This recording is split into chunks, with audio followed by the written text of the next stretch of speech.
What's up mga motorista? Adrian here. Welcome back sa isa namang Motorista Adventures na video. For today's episode, papakita ko sa inyo mga motorista ang ating 2022 Mitsubishi Xpander Black Edition.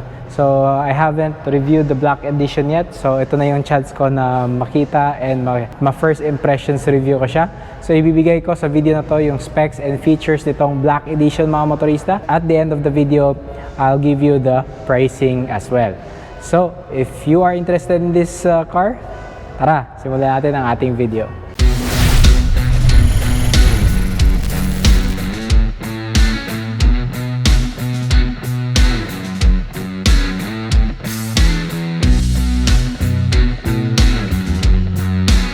Mitsubishi Xpander Black Edition, and as you can see, very black talaga siya. So, lahat ng mga chrome finish ating regular na Xpander ay binago na nila. So this is the top spec edition pa rin mga motorista, no? Everything that you see here is the top trim without the chrome bits.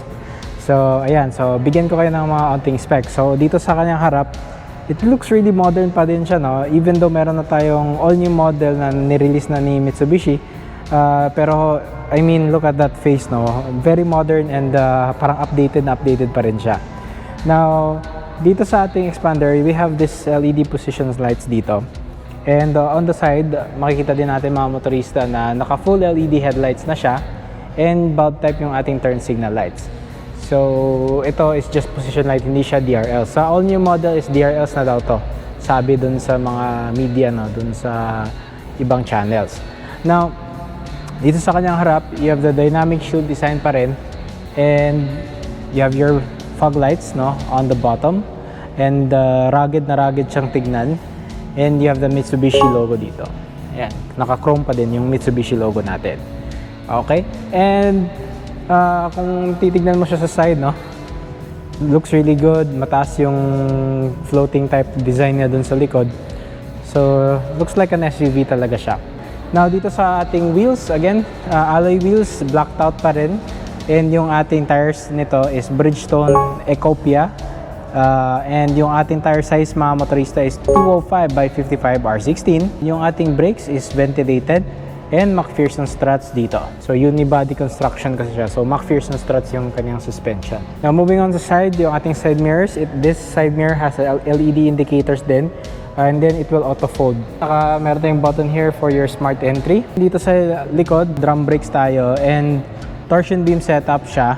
Now, moving on to the back, meron tayong parang integrated spoiler here. And you have your high mount stoplight, naka-shark fin antenna na din tayo. Then, meron tayong defoggers for the windows. You have your wipers dito sa likod, Mitsubishi logo dyan. LED taillights pa rin, yan. And LED reverse light, although yung ating signal lights is bulb type dito sa likod. Reverse camera standard na din sa top spec model. Xpander na badging dito. What I like about these Mitsubishis is meron silang rear fog lights, which some other manufacturers na hindi nila ini-include. Ating spare tire, and spare tire is the same as what's on the car. And buksan na natin yung ating tailgate. Very low yung ating load area here. Bubuksan natin to, meron tayong malalagay na storage spaces. So very practical talaga si Xpander, no, mga motorista. You have cup holders on either side sa third row. Meron tayong 12-volt accessory outlet. Meron tayong mga lalagyan for your phone, no, kung nasa biyahe kayo. And kung hilahin natin to, yan, ganun lang pag unfold sa ating seat. Ito lang. Okay, meron tayong headrest.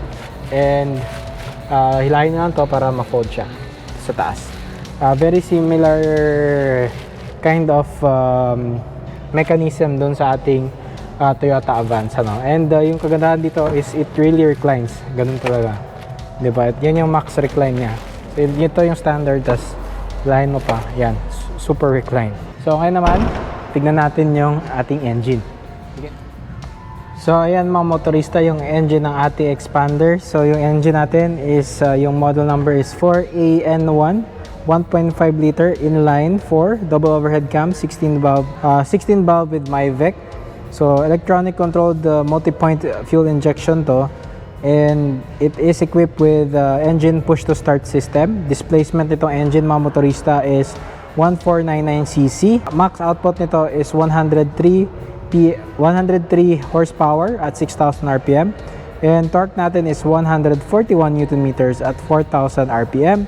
Transmission type is still a 4-speed automatic transmission sa ating Black Series. And minimum ground clearance ng ating expander is 225 mm, which is very good, no? And yung fuel tank capacity pala natin is 45 liters. So as you can see mga motorista, very compact yung engine niya. Ito yung ABS natin. You have your battery, quite small pero again doesn't need much power. And yung brakes natin, brake fluid dyan, and then oil filler cap dito. Yan, and then airbox natin. So ngayon naman, let's move on to the interior. Bigyan ko kayo ng features doon sa loob. So ito yung susi ng ating expander. This is a smart key. Meron tayong susi dito. Pwede nyo siyang i-eject. Yung dalawang susi smart key, lock and unlock yung mga buttons na andito lang. So kung i-unlock natin, press nyo na itong button or just press this button dito sa ating door handle. So pasok tayo sa loob. Okay, so ayan mga motorista. So sa door cards muna tayo, no? So sa door cards natin, mostly plastic materials here. And pati yung ating armrest is plastic material. Yung kaganda dito is it really looks like leather yung mga sides, no? Ayan. And meron tayong shiny part here na silver, yung finish niya. Chrome door handles. And meron tayong lock and unlock na buttons dito. Window lock button natin andito din. Toggle switches natin, auto up and down for the driver, manual up and down sa ating passenger windows. Meron tayong mga bottle holders dito. Your speakers here, speaker. So anim yung speaker ng ating expander. Info button here that controls what you see sa ating center screen. Automatic folding mirror, or you can fold it with just a press of a button. And dito meron tayong dalawang blank switches mga motorista. So meron tayong glossy black dito na finish with the silver dito. It looks really good. Naka leather na siya, stitched. And you get cruise control already. And you have here your toggle switches, no, for your infotainment system, like the volume and the next and the mode. Turn it on. Yan.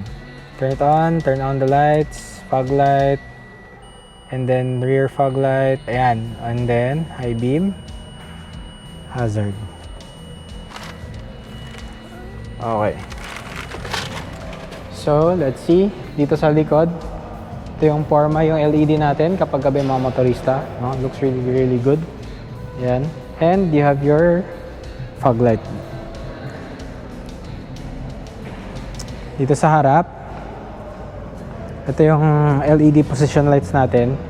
Since position lights lang siya, hindi siya ganoon kaliwanag as a DRL. Okay? So, ayan. So, naka-on yung ating headlight ngayon. And then yung baba, I think for the low beam, di ba, pag naka-under, hindi kasi naka-under yung ating expander. So, turn signal lights natin nandyan. And yung ating fog light. So, ito din yung ating signal lights dito sa side ng ating side mirrors. Alright.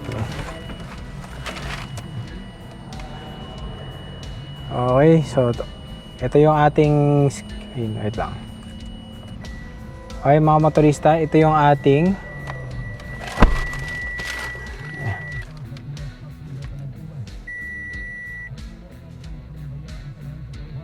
sa Dagbayan, of course. Okay. So mga motorista, ito yung ating gauges ng ating expander Black Series, no? Very nice yung font, very modern naman looking, and then meron tayong 3.5 inch screen or a 4 inch screen dito sa harap natin. And if you want to change what you see, you just press the info button. Yan, menu, refuel, ayan, trip A, trip B, yung average liter per 100 natin. Diba? Kompleto yan lahat mga motorista. Yung overall look ng ating interior, medyo mataas yung ating dashboard.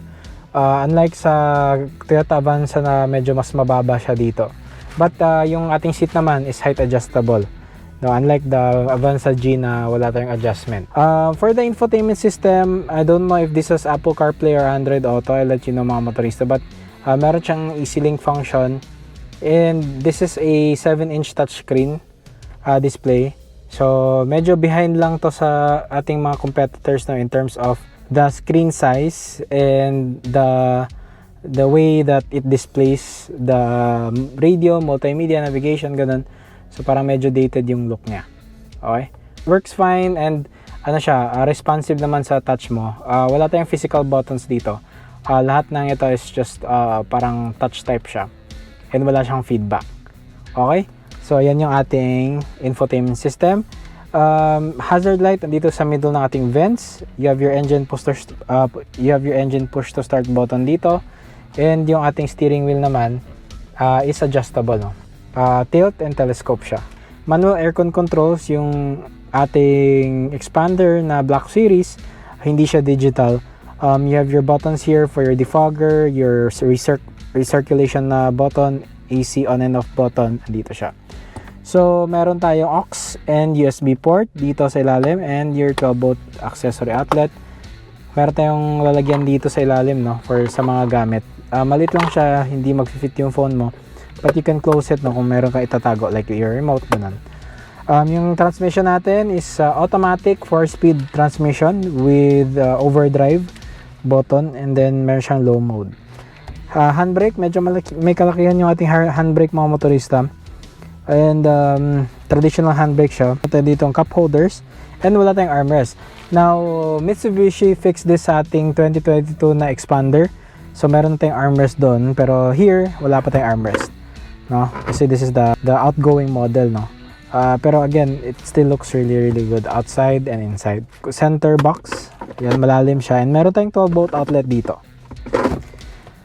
Meron din tayong lalagyan here for your phone and other stuff. So, malaki yung ating glove compartment. And wala tayong mga cup holders dito on either side. The space is very good. And yung ating seats is very supportive, no, lalo na sa ating thighs. So, well supported yung yung thighs ko. So, I can be comfortable here on very long journeys, no, around 200 kilometers siguro, very comfortable pa rin to. So, ito yung vents. You have 4 vents here. Wala tayong vents doon sa ating third row, just here. And then, you have your fan adjustment also. That's 4 indents sa ating knob for the fan speed. Seats pala natin, you can move it forward. Yan. Move it forward or back for more space sa ating third row. So, I think one touch fold and tumble lang siya. Yan, pasok tayo dito. Medyo madilim ha. So, ayan. Ayan. Okay. So, ito yung default. Space is limited dito sa likod. Pero okay lang, hindi naman tumatama yung ko. And then, meron tayong pasukan dito sa ating ilalim ng ating second row of seats. So, again, for my height, decent naman. Short periods lang pwede dito. Pero medyo masikip na siya. And then, you have your bottle holders nga dito. Okay, and then meron tayong center passenger na seatbelt for the second row. And you can extend the headrest dito naman, mga motorista, no.